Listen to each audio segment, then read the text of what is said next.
All right, let's jump into this. So, hey, hi everyone, and welcome to today's Cerini Connection webinar using CRM workflows to streamline your organization. I'm Ken Cerini, and I'm really glad you're joining us today.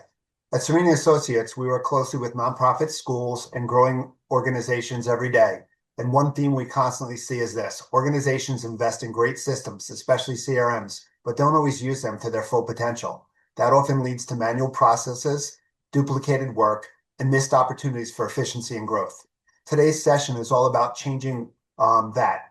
We're focusing specifically on CRM workflows, what they are, why they matter, and how they can help your organization save time, reduce errors, and operate more consistently behind the scenes. I'm especially excited to be joined today by Lindsay Tomanelli, founder of Neathouse Creative. Lindsay is a CRM and marketing automation consultant who has helped nonprofits, for-profits, and schools build CRM systems that are not just functional, but actually adopted and effective in real world operations. So Lindsay, thank you for being here today. We really appreciate it. Happy to be here. Thanks for having me. So Lindsay, before we dive into workflows, I want to start with some maybe basic questions because we know we have a range of experience levels on the call. So how Mhm. do you define a CRM in simple terms for someone who's new to using one? So CRM, and a lot of times too, when I tell people that I'm in CRM consulting, they, kind of look at me funny, but CRM is technically a customer relationship management system. And in the simplest terms, it's basically just a way to keep track of who you're talking to, where they are in their life cycle, where they are in their process, and then what happens next with those people. So I like to say that CRM is like a living, breathing system because it's not just a static contact list. It's actually a system that you should use and grow with your firm, your company, your nonprofit, whoever it is, and just use it as a way to keep track of things, but also as a way to automate and take a lot of that manual workflow out. So I like to think of it as like a living, breathing thing that works and adapts as you grow. Yeah, so I mean it's awesome for tracking donors, it's awesome for tracking sales calls and leads and things like that. Where are you seeing that companies and organizations maybe underutilizing their CRM? So I think right now, a lot of people think of CRM as just a contact list, and whether that's just like a contact list of your current clients, your current donors, your current this, your current that, but it's a lot more than that. It's not just a place to hold information; it's a place to categorize and move them along and move them through different phases because not everybody is created equally in your CRM tool. And maybe it's a way to just track, where they are in that current relationship with you, and whether that be now, later, somebody that's an advocate for you, somebody that's a partner of yours, a vendor. Obviously, we work with a lot of accounting firms too, like Cerini, and so everybody's a lead to Cerini technically because everybody, has to do taxes and things like that. So like, it's just a way to categorize people. And I think a lot of the times my clients come into CRM as just a way as to hold like a holding tank for contacts versus how are we going to put these people through a very personalized process. And yeah, so it's not just a contact list, it's not just a holding tank for people, it's a way for you to automate and remove a lot of those manual steps and also personalize a lot of the journey that person has with your company. I think, especially in the nonprofit use, it's also a way or a place to understand the Mhm. individuals you're working with. So understand your donors, understand what drives them, understand what they like to give for within your organization, what have they given to in the past. So you have that information for future mining of information that you may need in order to go after them later. Agreed. And I also think, obviously, with AI and things like that, it's a way to plug those different tools into one system. So I like to think of it as a hub. Obviously, we use HubSpot too. Like, there's all these different CRMs, but one of the ones that we're familiar with are, the big players like Salesforce and HubSpot. But I like to think of the CRM as the heart of the life cycle. And that's where everything connects in. You can integrate other systems. You can kind of have one spot, one hub for everything contact related, everything prospect related, and then use that as a way to move these people along. And it gives you a snapshot of where people are currently. And like, if it's a bad timing thing or whatever, you still have that data on the person and can re-engage them at a later time, but you still have all of that information in your system. Yeah, I mean, one of the things I'm sorry, I keep bouncing back to nonprofit, and we can talk Mhm. about for profit also. But I mean, Yep. one of the things that you find is that um, you know, donors who give a first time don't often give a second time because that communication is lacking. So having a system where you can actually track the communication that's taking place, having a system where you can plan that communication flow back out to the donor Yep. and to look at what sort of communication you're having and what's working is super important. Yeah. And I just like thinking about donors too. Um, I also think CRM is a good place to associate donors with other donors. So having a way to know, like, I'm Lindsay Tomanelli, my spouse is Anthony Tomanelli, and he maybe gave last year, but our household gave X collectively. So I think using CRM as a way to associate people together or with their companies and things like that is another really useful thing, especially just for like donor retention and giving and things like that. Okay, so what basic CRM function should every business be using, regardless of how big that business is? I think you should definitely at least know who your active donors are, who your active students are, who your active prospects are. So, active clients, people that you're speaking with at some point or have spoken with at some point. I think you should have at least that basic information in your CRM so that you can have a paper trail, a history that you can look back on and just say, okay, these are the active people. um, a lot of the times I think there's just communications that you need to send out and you want to be able to reach out to just your active clients for right now or your active donors and give them information, and just like having a system where you can just communicate with them whenever you need to. I think it's just like a very basic function of CRM that should be happening so that they can familiarize themselves with you and start to understand these are the people that we're talking with every day. Right. Now, you mentioned earlier that one of the issues you see are why systems are underutilized. I think you said you see a lot of static databases where, companies or organizations set up their CRM system, but they have this static database. Yep. Um, what causes that? What can they do better? What can they do to improve the process here?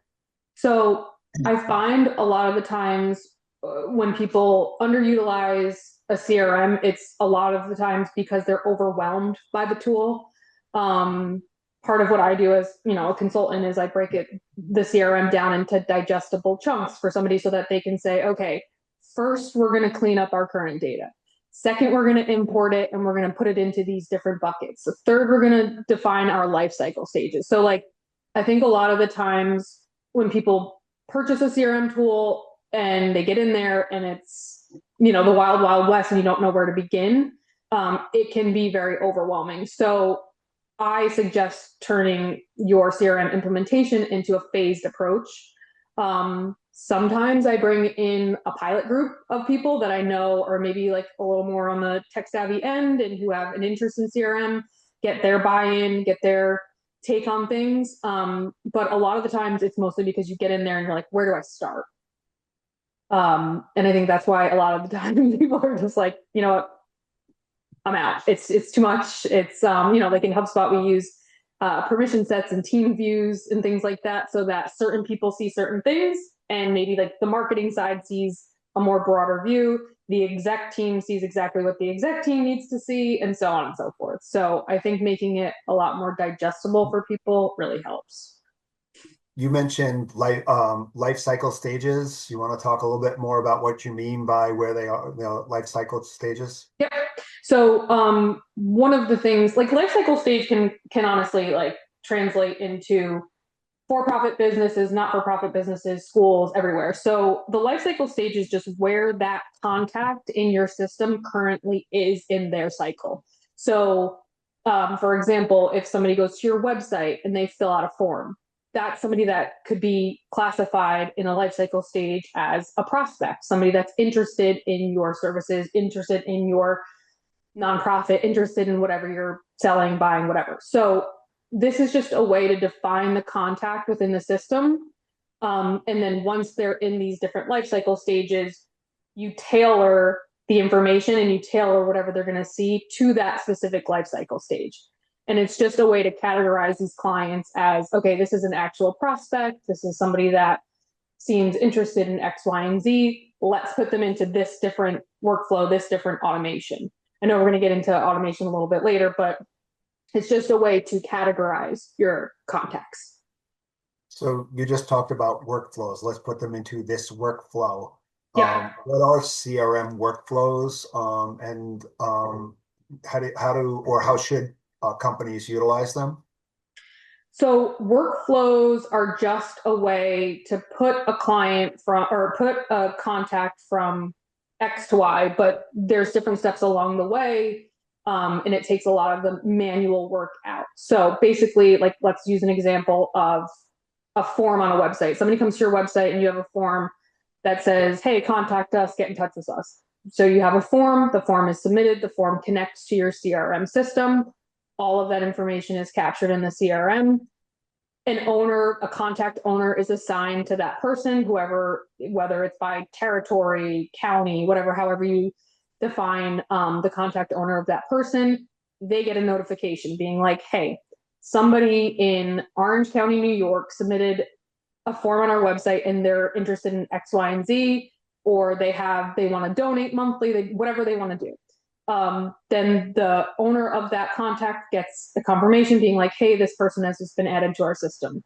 Automatically, the workflow will change the lifecycle stage. So they'll go from being just a random floating contact to an interested contact. So that lifecycle stage is changed automatically based on what you set up as triggers. Do you have a question there, or that's No, okay? I get it. I mean, I understand that. I mean, I Yep. guess part of the issue you have, I mean, it sounds like there's a kind of a process there when you're dealing with let's say a smaller company or a smaller nonprofit organization who maybe Yep. doesn't have that same level of employees in a marketing capacity or development capacity or whatever. Yep. How do you kind of make all of this work effectively when maybe the staffing patterns are much smaller? So I think that's a really great point too. It's just like when a lot of people at these nonprofits, they're wearing multiple hats, multiple hats sometimes. So like I think that being able to set up the workflow, which is kind of like a set it and forget it type of a thing, where you create the email communications already, they're set up as templates. The task to do X, Y, and Z, to follow up or do this or do that, they're all added into the workflow as a trigger. So if this, then this happens, it automatically sends out. So like the templates are already created. You don't have to worry about, sticky notes and making yourself a ton of different lists because it's all done for you in the process of a workflow. It's all automated. You don't have to say to yourself, okay, I have to send this email out with this specific template because it's already done for you based on what the person fills out in the form.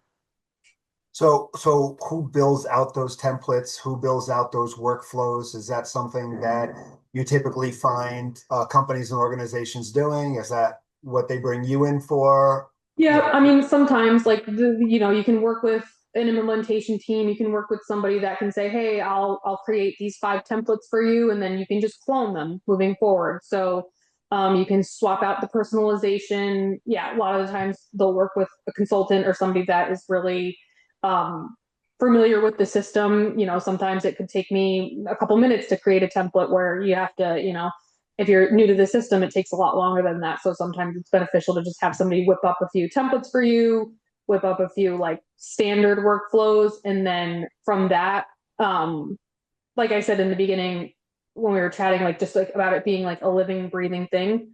I like to tell people too, like when you're starting in CRM, like don't over engineer it because the idea of what you have as like the workflow for a donor or the life cycle of a donor could completely change. Like, your forms could change, how they interact with your website, how they interact with this and that could completely change. So the good thing about CRM is most of them right now are extremely nimble and you can make changes on the fly. Like once somebody's in a workflow, that doesn't necessarily mean they're stuck there. You can see how the person interacts with your materials and then make a pivot really simply. So let's talk about that setup. You've mentioned setup a few times. Mhm. What does that setup look like in terms of, um, I mean, do you build an outline? Do you build a process? I mean, what does that setup look like? And what's the best way to, I guess, create something that's going to be effective and efficient in terms of your modeling? So for me, it's always about like the data being clean, bad data in, bad data out. So the first thing I usually do is say like, hey, like let's, give me your current list, your current Excel sheet, your Google Doc, whatever you have. Kind of go through that and categorize things, clean up duplicates. Like duplicates are a real problem a lot of the time with CRM.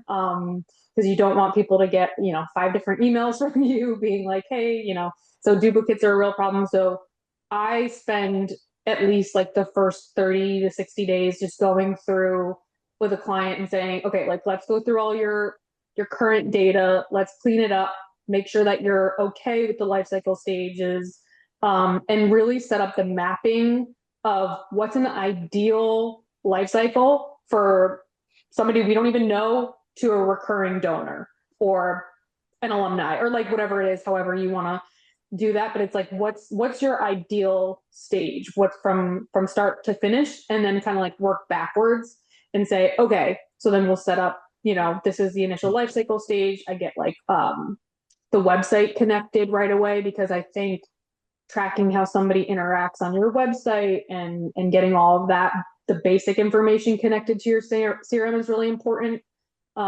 So yeah, we spend quite a bit of time in the first like 30 to 60 days just getting the basics set up in terms of where are all these like somebody said cobbled together, where are all these cobbled together documents and putting them into one main document, getting that in the system so that you have something to work off of. Okay, I'm going to have some other questions on that, but Okay. someone said a question, how can you use workflows for the event class application to payment process?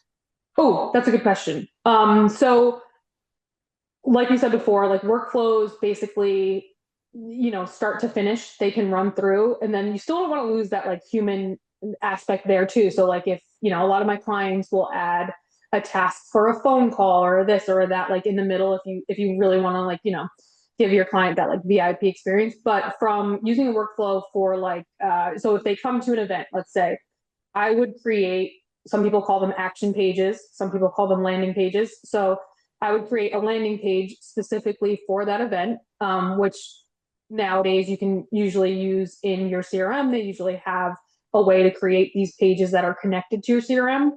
So I would create a landing page specifically for that event so that you can track the source.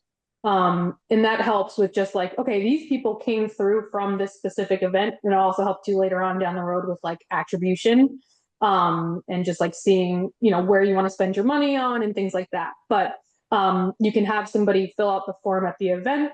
They can automatically get the confirmation email being like, hey, thank you so much for signing up. Thank you so much for doing this and that. Like same way you did today to sign up for this webinar. And then it can move you along through those stages. If you're trying, and there's a question on payment process right here. Yeah, it says event class application to payment process. Yep. So I would, and it depends, I guess, on how you work through this, but like if somebody was at the point of application, their life cycle stage would be, like application in process or whatever it is. And then you could set a task to yourself to, hey, send out the payment. If the payment hasn't been received, you can set yourself a reminder. And I don't know if it's like a 5 to 7 day thing. I don't know how long you wait for the payment to come through. If payment hasn't been received, reminder email goes out to, hey, you got to make the payment. So I've set up some workflows where like, certain, I'm just using an accounting firm as an example, but certain firms need more information on a client before they'll move forward with scheduling a meeting or whoever it is.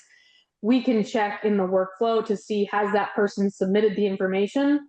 If not, send the reminder email being like, hey, in order to move you forward, we need X, Y, and Z from you. So it's just a way to like kind of nudge the process along, without having to like manually remember, hey, I gotta follow up with Ken. I didn't get his payment. But some people connect their payment. I was gonna say that's because I'm a deadbeat. Yeah.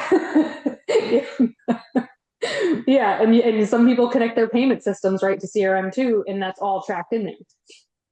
So it sounds like during that initial phase where you're trying to set things up and get a good understanding, you want to get an understanding of the business, also understanding of how you're going to utilize the CRM for tracking stuff, Yep, because it sounds like each step of the way or each type of thing you may need a different workflow for. So like if we're doing exactly. seminars, you need a workflow for the seminars. If you're doing an event, there might be a workflow for an event and how an event happens. If you got a Yep. donor, if they're a small donor, large donor, super large donor, however it is, and you could create different workflows based upon um, the each organization's needs or company's needs. Right. And also even just like I have a client too with donor amount. Um, he was like, sometimes it could be insulting if it's a large donation to get just a very generic, hey, thanks for your donation email. He's like, when we get above a certain threshold, we send a more, personalized email to them saying, thank you so much. How's little Timmy doing at school? Like they send based on like donation amount or if it's recurring, whatever it is.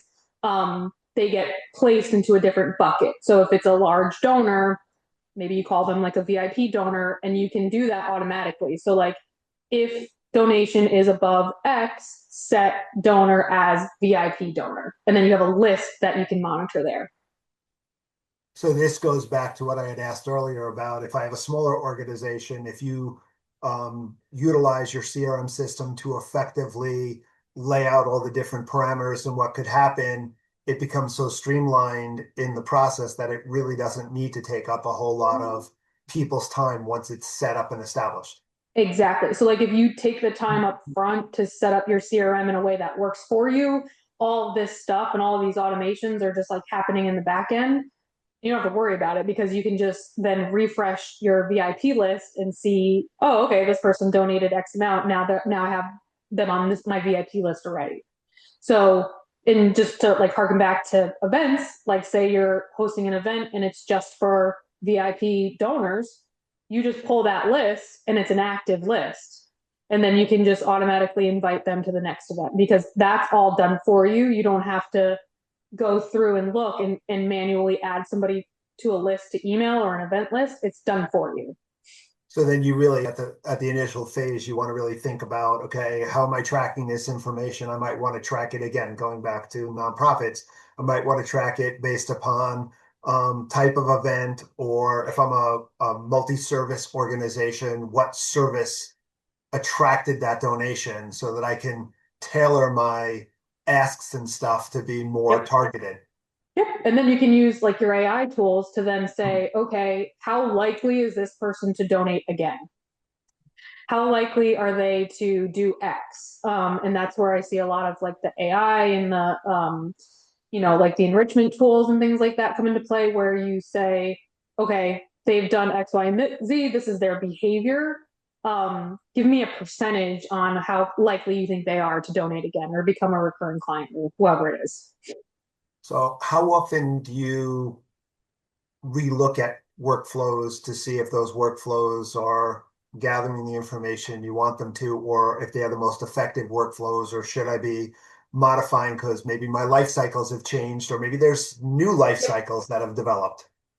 Yeah. So obviously if like a person like me, I'm in workflows all day long, but I know how many hats everybody's wearing, like I said. So you can set up alerts and you can set up dashboards and reports so that you can get either like a daily report, a weekly report, whatever it is that gives you your stats. And a lot of these more robust CRM tools will now offer suggestions, even like they'll offer suggestions not only on like changes to your workflow, but copy, like how like you can change copy in an email or copy in an outreach. They'll a lot of the times they integrate SEO and SEO feedback, and you can just have that automatically in your CRM tool so that you're not wondering what's doing well or poor. It'll just be there for you as an alert. So that's really helpful too. It's like having like a little assistant when you're going into your workflow to say, hey, this isn't performing as well as it should, even with email. Um, I have some clients that use, HubSpot as one of them, and there's like insights tools, and you can say, how do I stack up against other nonprofits in my industry or other schools in my industry? How do I stack up as a benchmark for the industry, and how do I stack up as a benchmark for just other CRM users in general? And you can kind of compare yourself that way as well So and make pivots. I can run reports on a workflow by workflow basis to see how that workflow is Is doing. And if performing. it's performing poorly, I can modify or whatever. Yep, and you can choose to either keep the people in the current workflow. You can pull them out. You can say, okay, I'm going to put them into this workflow instead. And if people are actively, interacting with your content, you can throw them in a different workflow and score them in a way where it's like, okay, this is a hot lead. So I'm going to put this person who's a hot lead because they're really, really active with my content or really close. Um, I'm going to throw them into a different workflow to work that lead in a different area, or I'm going to flag this content and give it to somebody to reach out to them on the phone or be like, hey, I saw you were looking at X, Y, and Z, or however you want to do it. How can we give you more information on that topic? Do all of these processes, workflows, and stuff, do they typically work across all different CRMs, or are some CRMs more well equipped than others? I think more CRMs are like there's more like add-ons and things for different CRMs that have a couple like a client in every action, and that seems like it's very well suited for advocacy nonprofits. So there are certain I don't think CRMs are all created equally, if that's the but there are ways to customize each CRM to how you want to use it. There's ways to get around limitations in CRM. But it is really useful to just know the process and know where you are in the business. That's why I push that up front, is to just like really understand your process from start to finish and then start to build, because everybody's like, I'm spending so much money on the CRM or whatever it is, I want to get in there. But it's really important to spend that time up front to make sure that you have a phased approach. And then that you're getting the data and results that are going to be meaningful, especially if you're talking about making an investment, people want to see the return on investment. So if you don't put the time in, Yeah. you may not get the return you're looking for. Yep. Yep. Yep. Yep. And I think there's a lot of low effort automations and things that you can set up that do help that personalization and do help that feeling. And there's so much happening right now. Like you get so many emails, like we all see our inboxes, they're completely a mess a lot of the time. So the more you can personalize this process with these different workflows and things like that, I think it helps you stand out more, obviously. Okay, so you kind of talked about some of those back end tasks and stuff like that. Mhm. Obviously, everyone's looking for efficiency, right? Everybody wants Yeah. efficiency. Everybody's looking to, especially since everybody's trying to do more with less because they don't have the resources. The labor force is Yeah. very difficult. Technology is definitely a way that they look at as a way of streamlining some of the um, labor that they're going Yep. to need. So, what sort of back end tasks are often overlooked in terms of being developed into our CRM system that could be easily included in the process? A lot of the times reminders I use a lot, and people people love a reminder. I'll set up tasks to say, hey, follow up with this client in 3 days, and then pause it. And if I haven't heard back or whatever, like just setting up those reminder I also think shared tasks are really nice because you can set up, like task queues and things like that where it's like shared admin tasks. So they say there's three of you on the team and one of you is out and somebody's away or this or that. Like having like a shared queue of open tasks that your team can tackle together or just you and somebody else can tackle together. I think it's almost like you can use it in a way that's project management and just like the reminders really help me.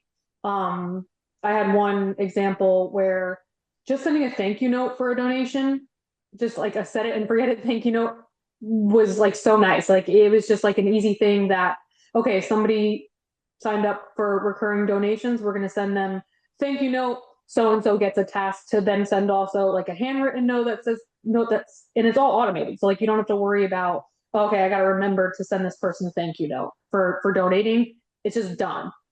Um, so I think like thank you notes for donors and reminders and we have grants and I think in nonprofit land they call it move management. So just being able to automate that move management um, is nice and just getting. I mean, I use my tasks all day long. Just check them off per contact. Otherwise, it's gone. So a couple of people are asking about costs, like what does a CRM system, a decent CRM system typically cost? I really, I like to, I mean, it all depends. Like it really all depends. It all depends if you have somebody negotiating on your behalf. I mean, I see some of my clients spend, $1,000 a month. Some spend $10,000 a month. Like the range is crazy. So it's basically like, however, whatever you need, and that's why it's important to do that work up front. If you need just like a starter CRM and you just want to automate a couple emails, you can get away with a much more inexpensive tool.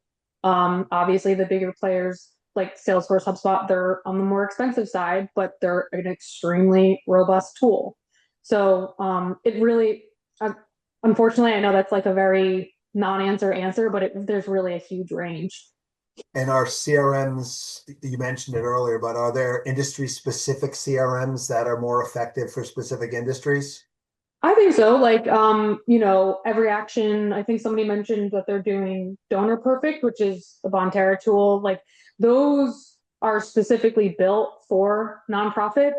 So there's tools in there that are more effective, I think, versus you having to maybe recreate it in a Salesforce or recreate it in a HubSpot.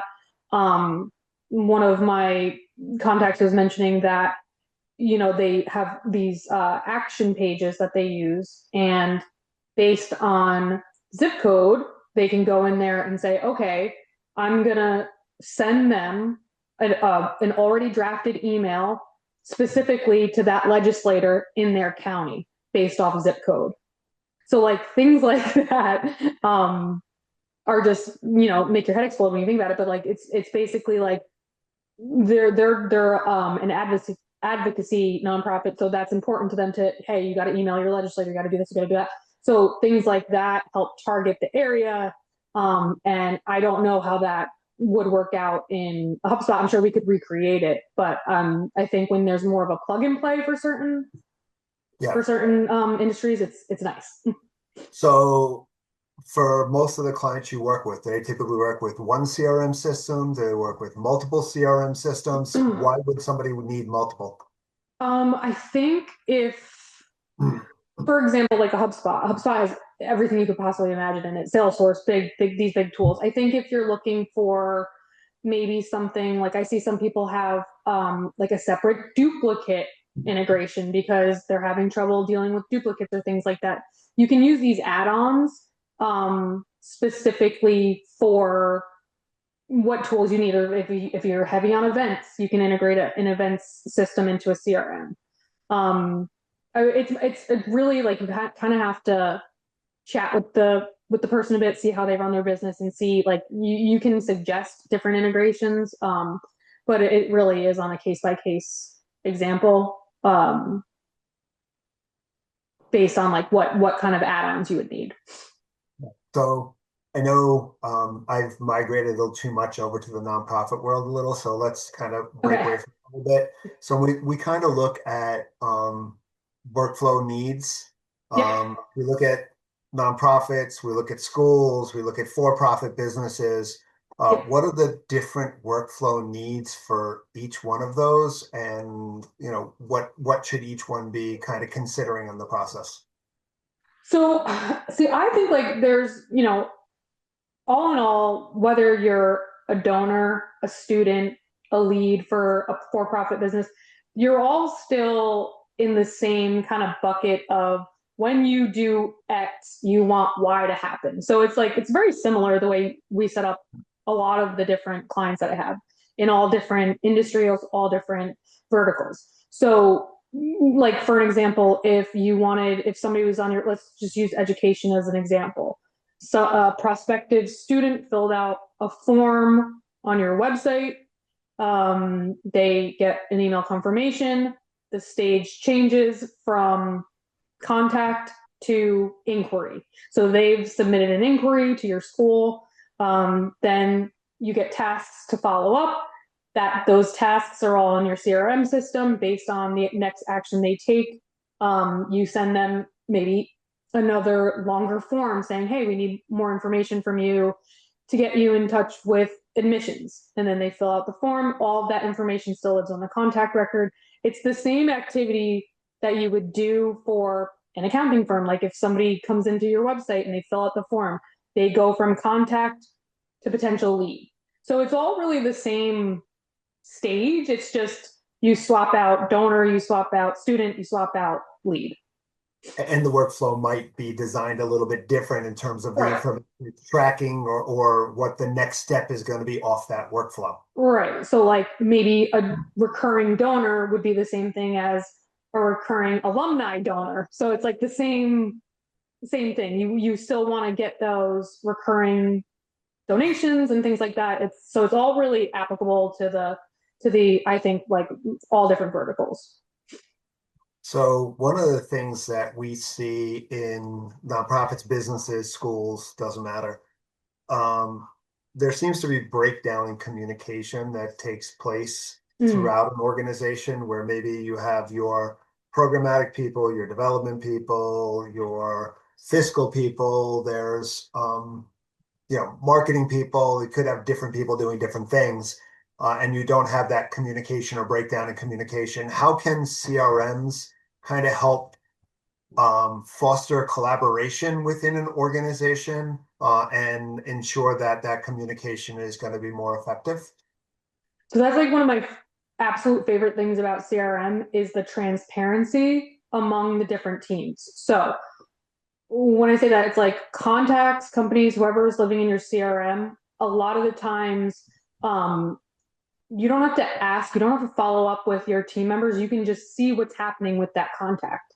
So I can go in, you can go in, whoever can go in and say, okay, Lindsay sent an email out on this date and we didn't hear back yet because there's either a note in there, there's either a task assigned, or you can see if you have your email systems connected, you can see if they opened, clicked, they didn't open whatever their email. So you can just go in. You don't have to bother the marketing team. You don't have to bother the whoever team and just see where that status is. So I think that's like a really, really nice thing. You can also create dashboards so that you don't have to, dig through your CRM and see what's going on. You can just have a daily dashboard where it's like automatically refreshing. And you can see, okay, this is where we are. This is where you can set up goals. So you can see, okay, in Q1, this is where we are. And you can just hover your mouse and see where, like, it's just a nice little snapshot for people. So that's honestly one of my favorite things about CRM is just transparency across the board. And I think, I mean, anybody who's listening to this, you've thrown out a lot of information here, right? Yeah, So, sorry. yeah, no, that's fine. That's fine. I mean, it can seem a little bit overwhelming, Yeah, So, yeah. but you can start off small. You can do certain steps, and you can just kind of build on it. One of the benefits of a CRM, right, is that there's a certain level of scalability that goes with a CRM system.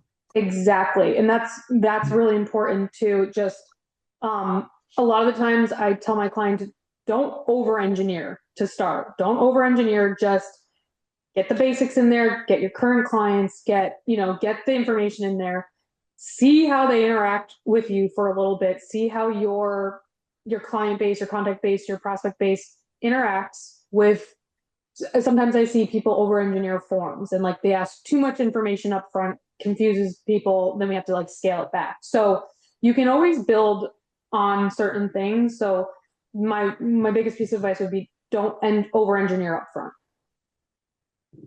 And then you also mentioned earlier you have kind of a workflow, which kind of is an automated system. Mm-hmm. But then you also mentioned that you need to make sure that you don't lose that personal or human aspect of things. How do you Yeah. build that proper balance between automation and the human touch? And then how do you kind of ensure that that stays in that workflow model? Yep. So I think one of the examples I used before was just like over X amount of a donor, they get, a different outreach. I think keeping tasks in there that involve maybe a phone call, and you can put that all into a workflow automation. You can just simply assign a task out that says, hey, give this person a ring. Or they were, you can put like birthdays and anniversaries in there. I have a lot of clients who do outreach on birthdays and or maybe send certain things to somebody when it's their anniversary or work anniversary or things like that. I think keeping track of those personal things in the CRM are really important too. And like I said, that can all be automated. So you can say, okay, hey Ken, I see you have a birthday next week. Happy birthday. Here's a coffee on us. And doing certain things like that, I think really help too. Keep you top of mind and awareness, but also add that human touch that we're all so scared to lose right now. And it's important because that's the whole thing is you have to have that empathy. People want to feel connected, and the more that you can use this is going to sound really funny, but the more you can use automation to feel or act Human. human, the better off you are. Yeah, yeah. And I was just like, this is like a little side note, but like, the CRM that I use, HubSpot, you can use a chat bot and, having a chat bot on your website that just connects to your Microsoft Teams or your Slack, like that's all, those are all capabilities of a CRM. And so you can get an alert right to your Slack and say, hey, I see that, you need help with this. How can I help? And just actually having a human there respond to you does great for chatbots. So, a couple more really quick questions. So, what Okay. are the common mistakes that you see when people are first kind of getting involved with the CRM system or developing workflows? What are some of the common problems and mistakes you see?